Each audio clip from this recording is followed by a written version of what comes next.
No one came to my daughter's surgery. Then my dad texted like nothing happened. 72 hours later, he asked me for $4,000 for my brother's wedding. I sent 25 cents, locked every account, and finally cut them off for good. I still remember the way the nurse looked at me when she walked into the empty waiting room that morning. Pity mixed with confusion. The kind of look you give someone when something's obviously wrong, but you don't know if you're allowed to ask. My daughter Emma was having surgery. Nothing life-threatening, thank God, but serious enough that she'd be recovering for weeks. She's 6, bright as the sun and brave as anything.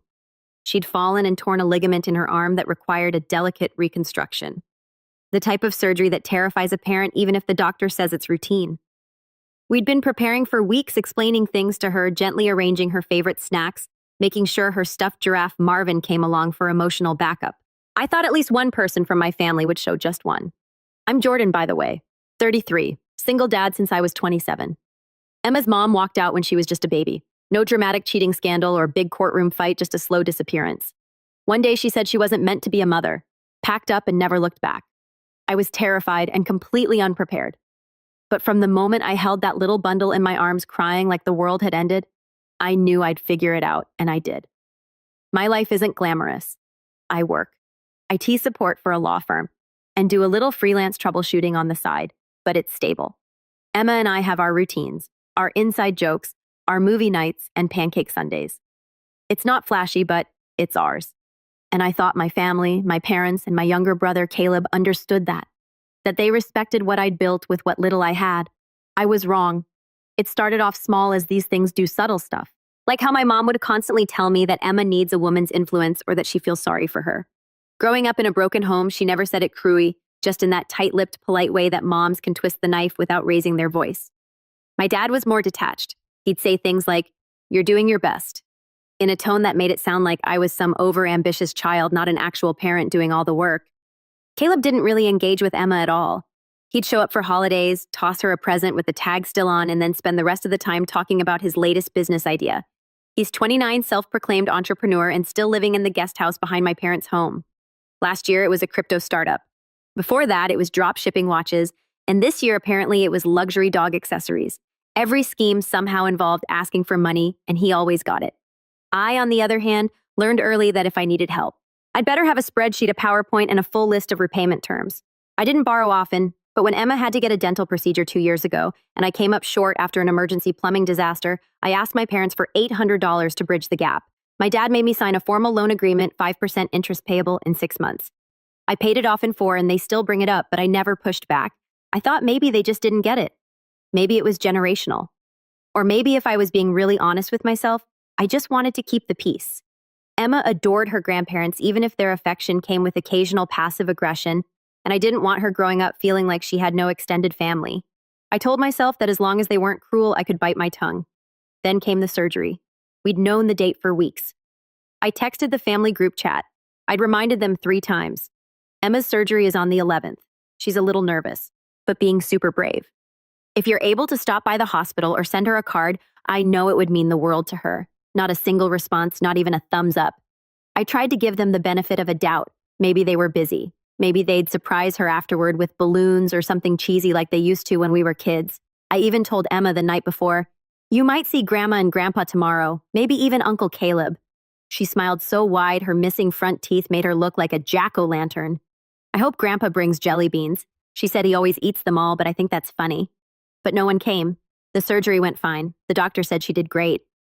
I sat there in that cold plastic chair for 6 hours, alternating between watching reruns on my phone and staring out the window, pretending I wasn't angry. Emma woke up groggy, clutching Marvin and asking for apple juice. When we got home, I kept expecting something to show up. A call, a text, even a card. Nothing. 3 days later, I got the text from my dad. It buzzed. And while I was cooking dinner, Emma was in the living room drawing a picture of a lion holding an ice cream cone. I flipped the phone over without thinking, but the preview caught my eye. "Can you send $4,000 for your brother's wedding suit?" I stared at it for a full minute, trying to make sense of what I was reading. Caleb wasn't even engaged last I heard. Now he needed a $4,000 suit. I opened the message and read it twice just to be sure. "Hey Jordan, I hope Emma is feeling better. Caleb's wedding is coming up fast and he wants a designer suit. We told him we'd help, but it's been tight this month. Can you cover the $4,000 and we'll settle up later? No apology for missing the surgery. No explanation, just this. I didn't respond right away. I didn't even get mad. Not yet. Instead, I put my phone down, finished making dinner, and sat with Emma while she told me about the lion's magical powers. I listened. I nodded. I smiled. Then once she was asleep, I went into my banking apps. For years, I'd let my parents have some access, join emergency accounts we'd set up when Emma was born just in case. I'd even authorized them as backups on some things. I'd forgotten how much control I'd quietly handed over just for the illusion of family support. I revoked everything. Then for good measure, I opened my Venmo and sent my dad exactly 25 cents with the note. Buy him a tie. That should have been the end of it. But the next morning, my phone rang at 7:03 a.m. It was my mom, then my dad, then Caleb. Voicemails, texts, missed calls, and one message from my dad that made my stomach turn. If you want to go nuclear, fine. But don't say we didn't try. You've made your choice. Just remember who helped raise you. I hadn't even started yet. But I knew right then that I was going to. Not out of spite, out of principle, because if they thought they could pretend Emma didn't matter, if they thought they could keep using me while ignoring my daughter, they were about to learn what happens when a quiet single dad finally snaps. The voicemail started innocent enough. Hey, sweetie, just wanted to check in. My mom's voice said, all breathy concern. Your father said something about a Venmo joke. Caleb's feeling a little hurt. Call us back. Okay. It would have been funny if it weren't so calculated, like they wanted me to feel like the crazy one, like I had overreacted. By noon that same day, the tone had shifted. My dad left a message that was short and clipped. Don't know what kind of games you're playing, Jordan, but this isn't how family behaves. That one stayed with me not because of the words, but because of how familiar they sounded. It was the same tone he used when I was a teenager and decided to apply to an out-of-state college, the one they didn't approve of. The one I ended up not attending because my financial aid got mysteriously messed up and no one ever explained how. Emma was watching Lilo and Stitch on the couch when Caleb finally called. I let it go to voicemail again. He didn't disappoint. Bro, a tie. You think you're clever. I've got fittings scheduled this week. I already told them we were doing Tom Ford. You seriously can't spot me after everything mom and dad have done for you, after everything they've done. I sat at the kitchen table, phone still in hand, wondering if I was losing it. Did I dream up the last 6 years of being a single dad, while everyone else in my family played house and congratulated themselves for moral support? Did I hallucinate that time I asked for help with Emma's daycare deposit and got a 6-paragraph lecture on taking responsibility? I didn't respond. Not out of anger yet, but because I needed time to think. This wasn't just about the $4,000. It was about the way they were rewriting history in real time, spinning my silence into guilt and their entitlement into duty. That night, I poured a glass of wine and dug out the old family group chat. I scrolled back months, then years. Birthday parties, missed last-minute cancellations, dry one-word replies to photos of Emma's school plays or Christmas drawings. Then I found it, the message I sent last year when Emma had her first violin recital. I bought her the instrument secondhand and sat through weeks of off-key screeches while she practiced. She was so proud when she got on that stage, fingers shaking, playing Twinkle, Twinkle, Little Star. I invited everyone. Not a single one of them showed. But Caleb had posted on Instagram that same night some rooftop cocktail party with a girl whose name I never learned. Bless, the caption said. I guess it never occurred to them I'd remember these things, but I did all of it. Still, I said nothing until the wedding invitations went out. That's when everything began to twist. The invitation was cream-colored thick paper with gold-embossed letters and a little wax seal. Fancy ridiculous. My name was printed alone. Jordan Williams plus guest. No mention of Emma, no checkbox for children, just me. That was my tipping point. At first, I thought it was an oversight. Maybe they were trying to save on headcount. But when I called my cousin Rachel, who's notoriously blunt and has 3 kids of her own, she told me the truth. Oh yeah, your mom told us it's adults only. Said she doesn't want the ceremony disrupted, like Emma was a barking dog or someone's phone going off. She didn't mean it that way. Rachel added quickly, sensing the silence on my end. I'm sure she was just trying to keep things elegant. You know how your mom gets. Yeah, I knew. I didn't tell Emma. I couldn't. She'd been so excited when I showed her the save the date months ago. Do I get to wear a flower dress? She'd asked, eyes wide. Can I dance with Uncle Caleb? The fact that he barely acknowledged her hadn't fazed her one bit. Instead, I RSVP'd and said nothing to anyone. 2 weeks passed in silence. Then the manipulation began in earnest. My mom called during dinner. I didn't answer. She left a message. I know you're probably still upset, but Caleb really wants you there, Jordan. We all do. He was even asking if you'd make a speech. I told him you'd be honored. Let's not let little misunderstandings get in the way of such a special day. Little misunderstandings. I'd stayed quiet too long. That night I texted my mom and dad both in the group thread. I was calm, polite, but I told them the truth. I won't be attending the wedding. I find it incredibly hurtful that Emma wasn't included or even acknowledged in the invitation. She's family. If that's not how you see it, then I have nothing else to contribute. I watched the 3 little dots pop up, then disappear. Nothing came through until the next morning. A single sentence from my dad. Stop making everything about your kid. I stared at it so long the screen dimmed. Everything about my kid. She wasn't some background character. She was my life. Every decision, every sacrifice, every moment since the day she was born had been for her. And now I was being told by my own father that she was an inconvenience. But I wasn't shocked because it explained so much. It explained why when Emma was born they didn't come to the hospital for 2 days. Why when I asked my mom to babysit once so I could go to a job interview, she said, "I didn't raise my kids just to raise yours too." It explained why Caleb, who had never held a job longer than 6 months, was still treated like some golden son while I was the difficult one just for asking for support. Why every time I pushed back I was labeled dramatic or oversensitive. Why they expected me to be there for them but never the other way around. This wasn't about a suit. It wasn't even about the wedding. It was about how they saw me. More than that, how they saw Emma. An afterthought. I started noticing more after that. Subtle jabs, passive comments through other relatives. My aunt left a message one evening that was clearly meant to patch things up but only made things worse. "Honey, your parents are really hurt. They just wanted one day that wasn't about the kids. It doesn't mean they don't love Emma. Can't you just let this go?" That phrase, "one day that isn't about the kids," kept echoing in my head as if most days are about the kids for them. As if they're the ones packing school lunches or sitting through dentist appointments or holding trembling little hands before surgery. Emma was my everyday, so I didn't let it go. A week before the wedding, Caleb sent me a message that was so absurd I had to reread it twice. "Look, I know things have been tense, but we're family. We need to come together. You're the best man, remember. Don't make this about politics or grudges. Just show up and give the speech. Dad said he already wrote some notes for you." I didn't respond. Instead, I pulled up the file folder on my desktop labeled Estate. Inside were documents I hadn't looked at in a long time. Bank statements, authorization forms, a copy of the account that my grandfather had left to me when he passed. I'd been managing it responsibly for years. The investments were modest, but smart. And until recently, my parents had full co-signing privileges in case of emergencies. Not anymore. I stared at that balance. Thought about the countless nights I'd skipped dinners to make sure Emma had what she needed. Thought about the time I gave Caleb $500 for years ago so he wouldn't get evicted. Money I never saw again. Thought about how my parents still hadn't once said, "How is Emma feeling after her surgery?" And then I made a decision. I wasn't just going to sit this wedding out. I was going to make sure they felt it. But not through yelling. Not through some angry family email. No, this was going to be strategic, thoughtful, and final. They wanted a clean, pretty wedding. They were going to get a storm, and I hadn't even started yet.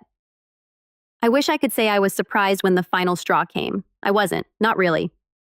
Somewhere deep down, I think I always knew that my family was more invested in the appearance of love than love itself. But knowing something and seeing it, feeling it dig into your chest like a rusted nail, that's a different kind of hurt. The week before Caleb's wedding, I was trying to move on. Really, I was. I'd stopped answering their calls, cleared the group thread notifications, and poured myself into Emma's routine like nothing had happened. She had just gotten her cast off, and we were making a big deal of it, celebrating with extra ice cream, a new art set, and letting her pick the movie every night for a week. She chose Bolt 3 nights in a row, even though she cried every time the dog got lost. She said she liked the part where he found his way back. Anyway, I didn't miss the symbolism. Friday night rolled around, and Emma was sleeping over at her friend Isla's house, her first sleepover since the surgery. I was halfway through a late dinner and just settling into a rare moment of quiet when my phone buzzed. A message from my cousin Rachel. "Hey, I'm so sorry. I thought you knew." No context, no follow-up, just that. I called her immediately. "Jordan." She answered, voice low, like she was hiding in a pantry. "I didn't want to be involved in this, but you need to know what they did." My stomach turned. "What happened?" She hesitated. "Your mom? She told everyone you refused to bring Emma to the wedding, that you made a big scene about not wanting her exposed to unmarried people living together. She said you called the wedding immoral." I almost dropped the phone. What, I could barely get the word out. "That's a lie. That's not even close to anything I said." "I know," she said quickly. "I know, but she said it in front of Aunt Marcia and Uncle Greg and like half the family. Caleb was there too. No one questioned it." I stood there in my dark kitchen, heart pounding in my ears, waiting for it to make sense. It didn't. She said you sent that 25 cents to mock them, Rachel added, and that you locked them out of the accounts to punish Caleb for getting married before you. I laughed, not because it was funny, but because the audacity was so staggering it short-circuited my ability to respond. Jordan, they've rewritten the whole thing. You're the villain now. People are saying Emma's become your whole personality, that you're using her as a crutch. I felt like the floor had dropped out from under me. Rachel sighed. I just didn't want you to show up to the reception and get blindsided. I thought you knew. I'm not going, I said automatically. I know, she said, but you should be the one to decide that, not them. I hung up, sat back down at the table, and stared at my half-eaten dinner. Suddenly, I wasn't hungry. I pulled up the family group chat and reread everything. My parents hadn't said a word about Emma's surgery. They hadn't apologized for skipping it, and now they were lying about me to the whole family to save face. They weren't just ignoring my daughter. They were erasing her. That was the moment something broke, not in a dramatic, yelling, throwing plates kind of way, quiet like a door locking. This was never going to get better. I could twist myself into knots trying to please them, trying to show up, trying to be reasonable, but they were never going to see me. Not as I was, not as a father, not as a person, and they were never going to see Emma as anything more than an extension of my choices. I didn't cry. I didn't scream. I planned. Because if they wanted to pretend I was the villain, fine, I'd give them one. 2 days before the wedding, I got a call from my dad that I didn't expect to answer, but I did. Not out of forgiveness, out of curiosity. Jordan, he said, curt and distant, like he was addressing a customer and not his own son. We need to talk. Go ahead. There was a pause then. Your behavior has been deeply disappointing. I don't know what this vendetta is about, but your mother is upset. Your brother is stressed. And frankly, it's time for you to grow up. Grow up, I repeated. You've made everything about your daughter again. This wedding isn't about you or your child. It's about Caleb. There it was again. Your child, not Emma, not his granddaughter. Just a label, a burden, a mistake they had long ago decided I had made. And now they were determined to punish me for it forever. You spread lies about me to the family, I said quietly. You told them I refused to bring her because of some moral objection, that I locked you out of my accounts to be petty. Do you even hear yourselves? My dad's voice didn't even flicker. We were trying to protect you. I laughed again. That strange, hollow laugh. Protect me from what? From being a good father. From having boundaries. We were protecting the family's reputation, he said flatly. If people heard you refuse to attend your own brother's wedding over a child's feelings, it would sound a child's feelings, I snapped. Do you hear yourself? She's not a prop, Dad. She's not a political inconvenience. She's a human being. There was silence on the line. Then he said, this is exactly what I'm talking about. You're hysterical emotional. Always have been. I hung up. I didn't trust myself not to scream. That night, Emma came home from her sleepover bubbly and full of stories about baking cookies and staying up past bedtime. She had no idea what was brewing behind the scenes, and I wasn't going to let it touch her. Not yet, but I did tuck her in that night with an extra long hug. And after she was asleep, I opened my laptop and got to work. First, I wrote an email to the family, every cousin, aunt, and relative who had gotten that twisted version of events. It was calm, detailed, full of screenshots and receipts. I explained exactly what had happened. I included a timeline. I didn't editorialize. I let the facts speak for themselves. Then I sent a second email, this one to my lawyer. You see what my parents had conveniently forgotten. And what Caleb never knew was that the trust Grandpa left me had certain protections and clauses. Clauses that my father had waved away back when I was 19 and didn't understand what they meant. Clauses about misuse. Clauses about breach of co-signer privileges. Clauses that gave me full legal right to audit every single withdrawal that had ever been made by my parents on my behalf. The account had been dormant for years aside from some conservative investments, but not anymore. I requested a full forensic audit. And then I found something I wasn't supposed to find. A wire transfer. 2 years ago. $16,000 labeled Caleb Seed Funding Private Investment. I sat back in my chair, heart hammering. My parents had taken money from Emma's future from the account I had guarded for years without telling me and given it to Caleb to fund a dog hack company that went bankrupt 6 months later. I called the bank. They confirmed it. The authorization had been signed with my dad's co-signer status pre-revocation. It wasn't fraud, but it was betrayal. The next day, I filed to revoke all secondary access retroactively. I wasn't sure it would hold up, but I had to try. That night, my mom showed up at my doorstep unannounced. I didn't open the door. She knocked for 5 minutes straight. Then she slid a letter under the door, handwritten. I read it once. Then again, it wasn't an apology. It was a plea, a demand. She said the family was crumbling because of me, that Emma was making me weak, that if I didn't stop this crusade, I would be downed, disinvited, and dishonored. Her exact word, dishonored. Like we were in a royal court. The next morning, I woke up to find Emma sitting at the kitchen table staring at my phone. "Daddy," she said softly, "why did Grandma post a picture of Caleb on Facebook that says the only son we're proud of?" I froze. She shouldn't have seen that, but she did. And something changed in her eyes, something quiet, something permanent. And that was when I knew I wasn't just fighting for myself anymore. I was fighting for her. And war was coming. The Monday after the wedding felt still not in a peaceful way, but like the quiet that follows an explosion where the air feels heavy and everything sounds just a little too distant. Emma was back at school and I was working from home, but I couldn't focus.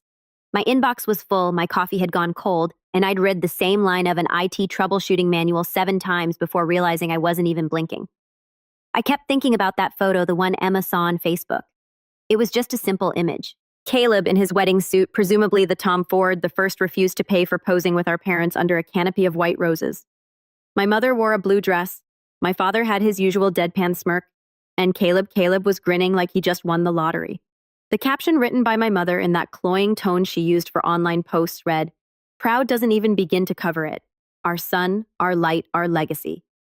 And then the hashtags, hashtag best son, hashtag family, first hashtag only son. We're proud of that last one. That's the one Emma saw.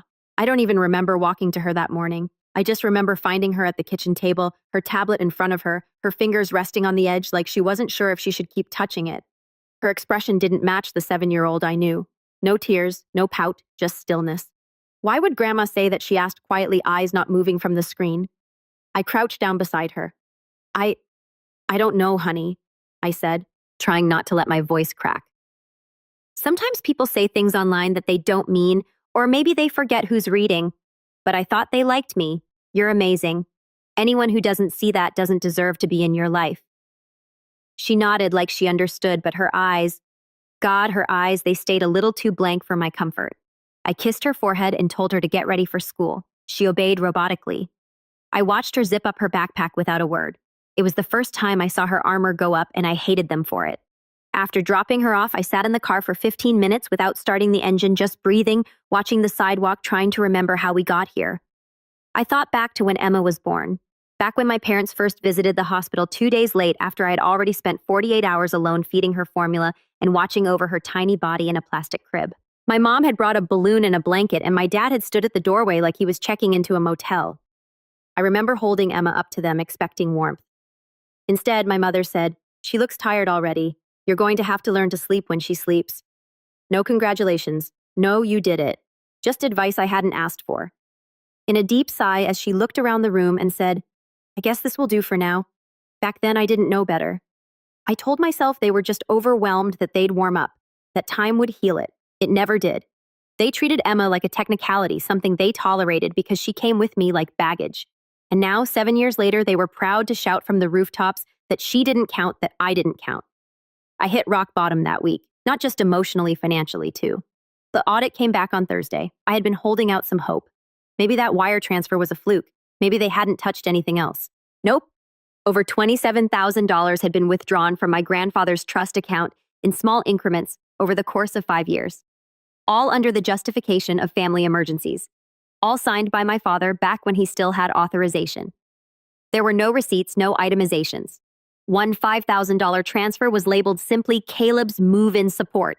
Another was tagged as wedding planning consultation, dated nearly 8 months before I even knew Caleb was engaged. I stared at the printout, the spreadsheet, clean and damning in black and white. And I realized that everything I had clung to, my trust in them, my belief that they simply didn't understand what they were doing, had been naive. They knew exactly what they were doing. They didn't make a mistake. They made a choice. And I had been the idiot feeding them access and information all these years, like a loyal dog who kept coming back, tail wagging even after being kicked. I went through stages of grief that night: anger, shock, shame, rage again, but mostly exhaustion. I sat on the floor of my living room, the audit papers spread around me like confetti, and cried for the first time in years. Not sobbing, Not loud, just slow, painful tears that felt like they were coming from somewhere behind my ribs, because I wasn't just grieving the money. I was grieving the illusion. I had no family anymore, not in the way I thought. I spent the weekend avoiding calls. Rachel texted me once saying the wedding had been nice but weird without you.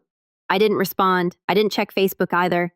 I didn't want to see the smiling pictures, the happy captions, the digital version of the family I used to believe I belonged to. Emma seemed to sense the change. She clung to me more that weekend, sat beside me while I worked, slept in my bed without asking. Drew pictures of just the two of us, her and me standing under a rainbow. Marvin, the stuffed giraffe, between us. I taped one to the fridge like it was a shield. That Sunday, something inside me finally shifted. Not toward revenge, not yet, but towards something. A line being drawn. A realization that I couldn't just exist in limbo anymore, pretending we were taking space or letting things cool off. There was nothing left to cool. The bridge wasn't damaged. It was gone. So I started quietly preparing. I changed the password on every digital banking platform I had. I removed my name from the shared storage unit I'd been helping Caleb pay for. He used it to store failed business inventory, mostly branded dog bow ties and in used candle molds. I contacted my grandfather's estate lawyer, not just to report the misuse of funds, but to begin the process of transferring the account entirely under Emma's name with a trust clause she could access when she turned 18. I updated my will, I updated hers, and then slowly I began documenting everything. The messages, the voicemails, the withdrawals, the false claims on social media, because if they ever tried to challenge me again legally, financially, socially, I wasn't going to be caught unprepared. They taught me that. They trained me, really. And now they were going to see what it looked like when the son they underestimated got serious. But before any grand revenge could unfold, I had to sit with the weight of it all. I had to face the loneliness, because make no mistake, it was lonely when your parents turn on you. When your sibling becomes a stranger, when the people who are supposed to love you, who held you as a baby, who watched you grow, look at your child and see a mistake instead of a miracle. That kind of loneliness cuts deep. I didn't tell Emma the full story. Not yet. She was too young. But I did start saying no when she asked about going to grandma's. And when she asked why, I just said, "Because you deserve better, sweetheart." And sometimes that means walking away. She nodded like she understood. And I think in her own quiet 7-year-old way she did. And that's when I started getting stronger. That's when the storm started to turn. Not because I wanted revenge, but because they'd left me no choice. They called it dishonor. I was about to show them what honor actually looked like. For the first time in years, my phone was silent. No buzz from my mom sending Emma a passive-aggressive Bible quote. No late-night call from Caleb asking for a quick transfer that he always forgot to pay back. No family group chat filled with recipes and baby shower photos I wasn't invited to. Just silence. It was eerie at first, lonely even. But then something happened. I started to breathe. Not shallowly, not like I was constantly bracing for impact.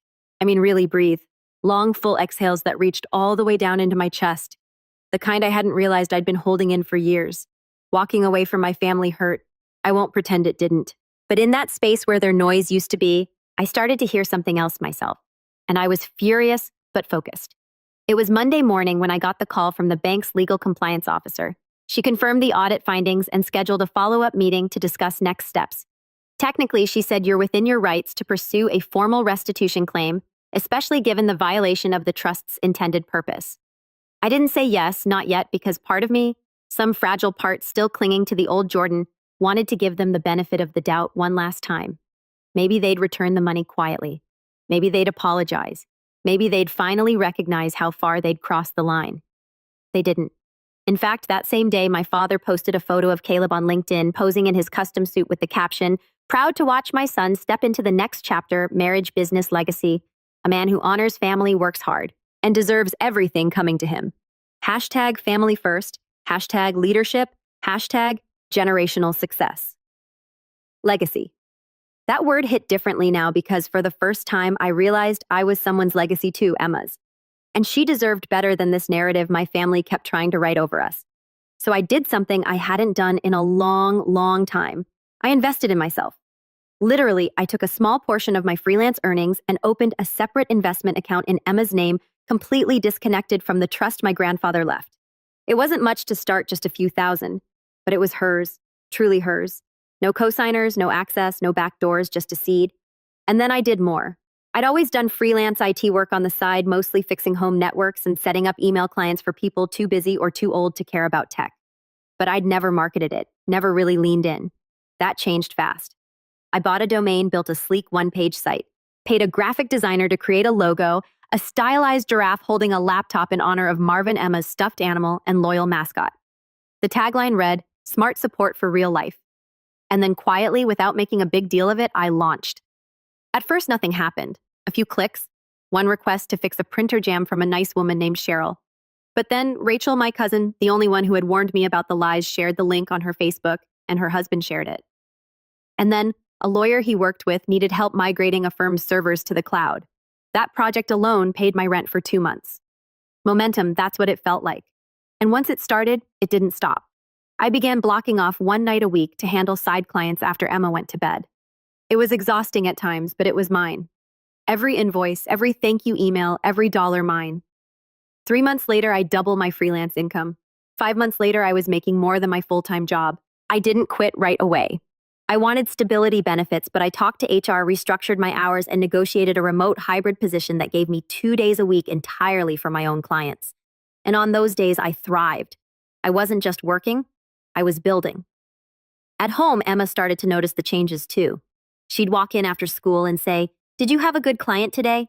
And I'd show her the silly giraffe logo on my screen. She started drawing variations: giraffe in a cape, giraffe drinking coffee, giraffe sitting on a stack of books. We made one of them into a sticker and put it on her backpack. She called it our secret team. I smiled so much it hurt. It wasn't just the business either. Things at school improved. Emma joined the music club. I volunteered to help set up the parent-teacher portal, and the principal asked if I'd consider helping out part-time with tech support. It wasn't a big job, but it put me on their radar. People started seeing me again, not just as a guy with baggage or a struggling single dad, but as someone competent, reliable, capable. That summer, Emma and I took our first vacation. It wasn't fancy. We rented a cabin by the lake and brought board games, marshmallows, and bug spray. But it was ours, just the two of us fishing off the dock and watching stars blink awake while crickets chirped in the tall grass. One night, as we were roasting marshmallows, Emma looked at me and asked, "Do you think Grandma still doesn't like me?" I froze. The question came out of nowhere. I thought carefully before I spoke. I think Grandma has a lot of stuff inside her that she hasn't dealt with. And sometimes people like that hurt others even when they don't mean to. Emma nodded slowly. I used to think it was my fault. It's not even a little. She stared into the fire. Okay, I don't think I want to visit her anymore. And just like that, she let it go better than I ever could. When we got home from that trip, something felt different, cleaner, quieter, like the chapter had ended. But of course, life has a way of circling back when you least expect it. One afternoon in September, I got an email from a name I hadn't seen in years. Mr. Callahan, my grandfather's old attorney. Subject: request for mediation. Inside was a short formal note. Mr. Williams, I have been contacted by your father, Robert Williams, regarding a dispute over the terms and management of your grandfather's family trust. He has requested a mediation session before formal legal steps are taken. Please advise on your availability. I stared at the screen for a long time. So that was their next move. Not an apology, not repayment, a challenge. It was almost impressive. But what they didn't realize was I wasn't the same person anymore. They were expecting the old Jordan, the one who folded, the one who begged to be loved. They weren't ready for this version, the one who had nothing to lose and everything to protect. I clicked reply, typed 4 words. Let's schedule it soon. And for the first time in my entire life, I smiled while facing a fight, because this wasn't about revenge anymore. It was about legacy mine. Emma and I was ready to claim it. The mediation was scheduled for a Thursday morning in early October, 9 a.m. sharp, downtown Neutral Ground. Mr. Callahan's office hadn't changed in over a decade. Same dark mahogany paneling, same oversized green banker's lamp on the corner of his desk, same wall clock that ticked just a little too loud. I remembered being 17 the first time I sat in that office. My grandfather had brought me there, just the two of us. I was in a wrinkled hoodie, slouched in a leather chair, pretending not to care. He talked about the future, about responsibility, about protecting what mattered. At the time, I didn't get it. I thought he was talking about money. He wasn't. That memory stayed with me as I walked into the room. Mr. Callahan stood to greet me with a warm, worn-out smile. "Jordan, thank you for coming." "Of course," I said, shaking his hand. Then I turned to see my parents already seated on the other side of the long walnut table. My mother's lips pressed into a flat, polite smile. My father didn't even try.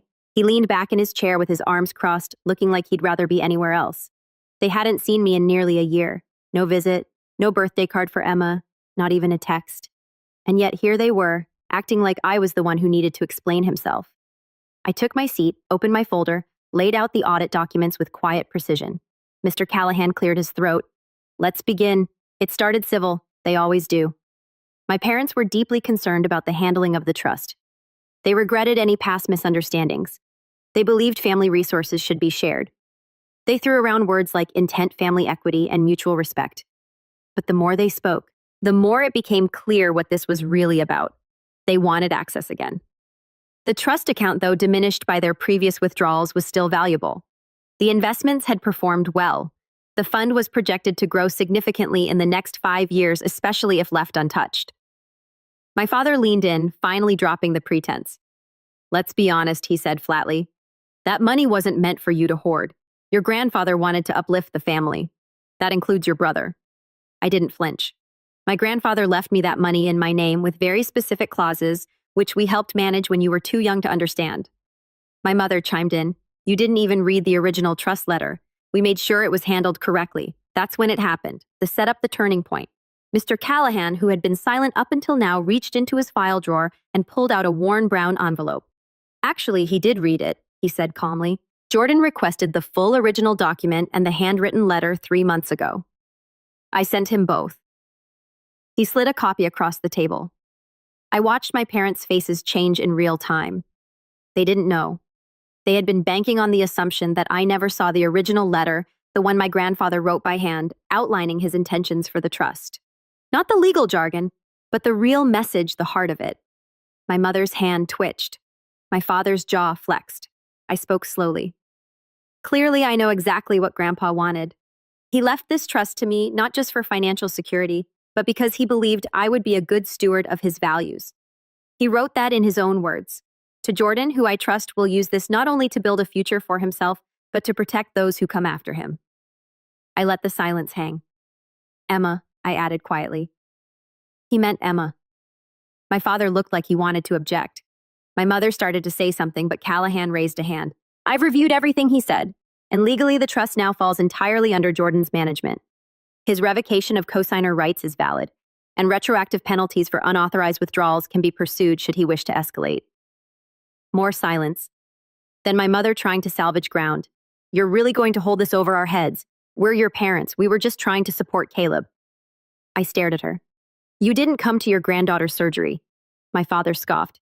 She was getting her arm fixed, not heart surgery. She was sick, scared, and she kept asking where her grandparents were. My voice didn't rise. I didn't need to yell. You were too busy planning a wedding for a man you gave thousands of dollars to from a fund that wasn't yours.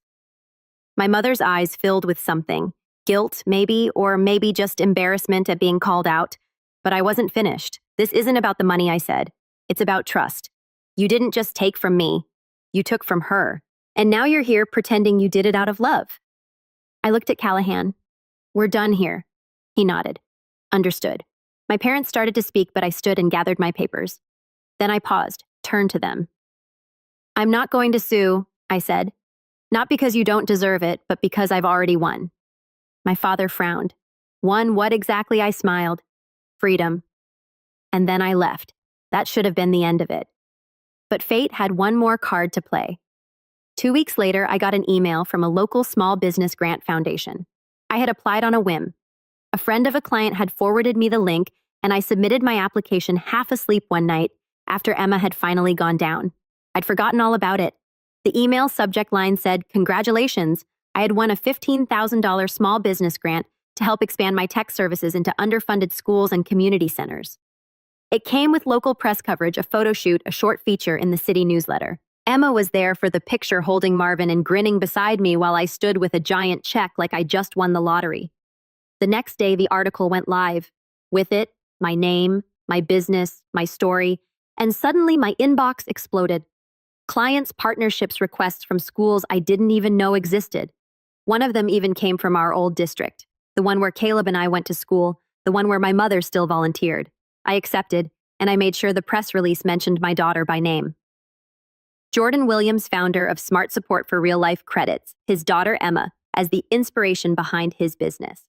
It wasn't revenge, not yet, but it was a warning shot.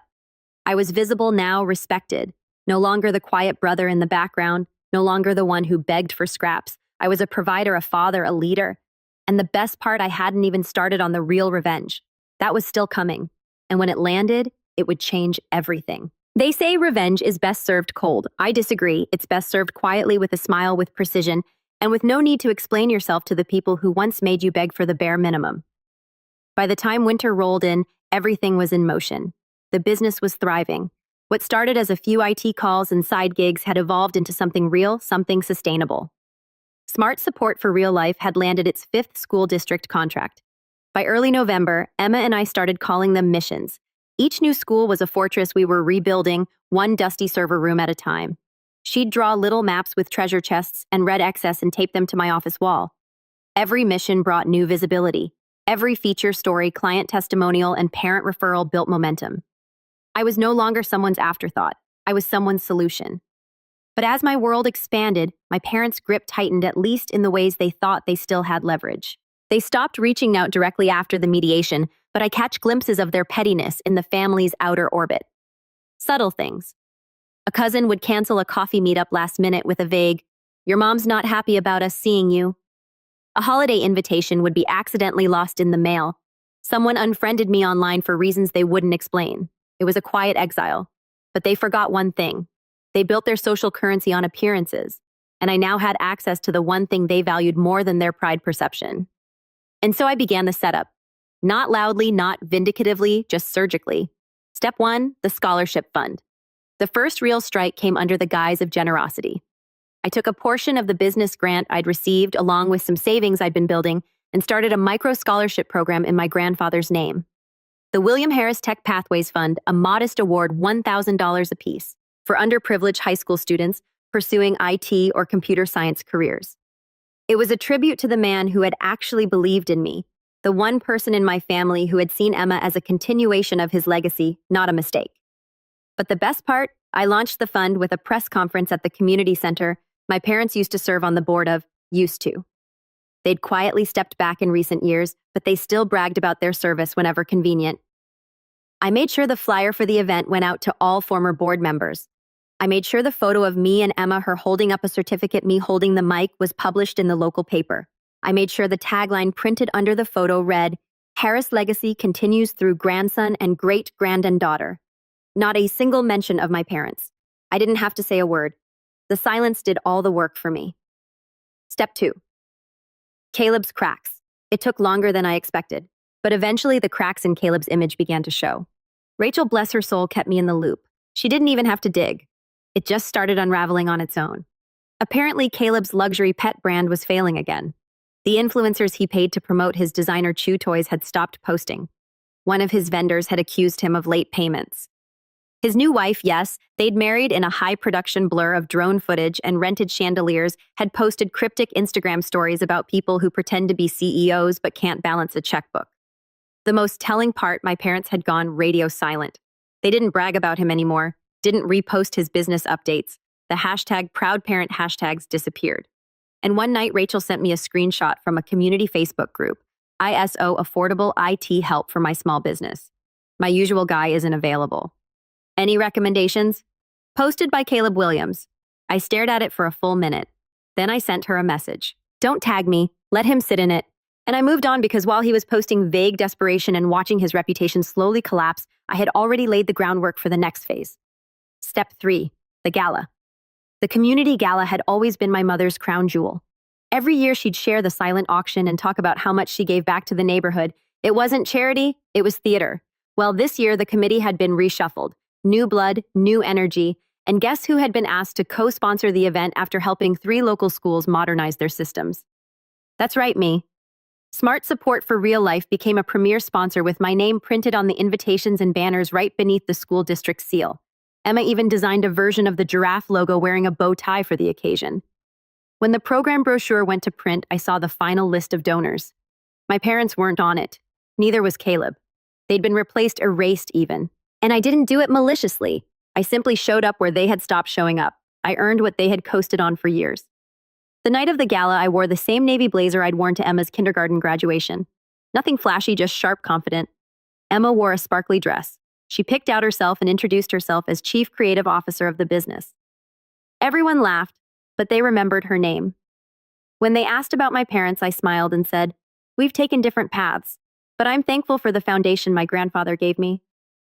It was neutral, it was graceful, and it burned because 3 people texted me the next day, asking if my parents had been disinvited from the gala. I didn't answer. Let the silence say it for me. Step 4. The audit letter. This one was for me. I hired a private accountant to produce a full legal report of the unauthorized withdrawals from my grandfather's trust. Not just the total amounts, not just the timelines, but the long-term cost of what had been lost, what those funds could have become, had they not been drained to prop up Caleb's failed endeavors. Then I printed it, found it, and mailed a copy to my parents' address. No note, no threat, just the facts. Numbers don't beg, they expose. Step 5. Emma's moment. This was the moment I knew I'd won. Not because my parents were humiliated, not because Caleb's business crumbled, but because my Emma stood on stage at her school's winter showcase, violin in hand, and introduced her solo piece to a packed auditorium. She said clearly and proudly, "This is for my dad. He always shows up every time." And then she played. I cried the whole way through. After the performance, parents came up to shake my hand. Teachers asked if I'd consider helping with their other campuses. A school board member told me I was exactly the kind of partner they hoped to find. In the back of the auditorium, I saw a familiar figure slip in late. My mother. No makeup, eyes tired. She watched for maybe 5 minutes, then she slipped out again. Didn't say a word, didn't approach us, didn't clap. But I saw her, and I knew. She saw us too. She saw what she lost. She saw what she'd thrown away in pursuit of appearances and golden child delusions, and that was the real revenge. No screaming, no lawsuits, just a life so full, so honest, so clearly thriving that there was nothing left for her to do but watch it from the outside. Because we weren't part of her story anymore. We were building our own. I didn't hear from my parents again until March. It came in the form of a letter, not an email, not a voicemail, a letter handwritten in my mother's slanted, too neat handwriting that always reminded me of old recipe cards and passive-aggressive Christmas cards from her friends. It arrived folded in thirds inside a cream-colored envelope, unmarked except for my name and address. No return address. I stood in my kitchen for nearly 5 minutes before opening it, just staring at the envelope, my mind racing through possibilities. Apology, guilt, accusations. When I finally opened it, it was exactly what I expected, and yet somehow still worse. Jordan, I hope this letter finds you well. Your father and I have had time to reflect on everything that's happened over the past year. We've read the news articles, seen the photos, and heard about your work. While we don't agree with the way things were handled, we want to acknowledge that you've done well for yourself and Emma. We do, however, feel that this prolonged estrangement is unhealthy for everyone. It sets a dangerous example for Emma, teaching her to hold grudges and punish people rather than understand them. She deserves a full family, not just a father with a chip on his shoulder. Your brother has been struggling. His business folded, and he and Melanie have separated. He moved back into the guest house for now. He could use support from you, from his only sibling. Family means stepping up, not walking away. We're not asking for much, just dinner, a chance to talk, to clear the air. If you're willing to move forward, we are too. Think about it, Mom. No signature from my father. No love, no mention of the money they stole. The lies they spread, the public erasure of Emma's existence. Just the performance, a last-ditch attempt to reassert control, to frame me as the problem, the grudge holder, the one preventing the family from healing. I read the letter twice. Then I fed it into the shredder, not out of anger, out of clarity, because I finally saw it for what it was, a pattern. They hadn't changed. They never would.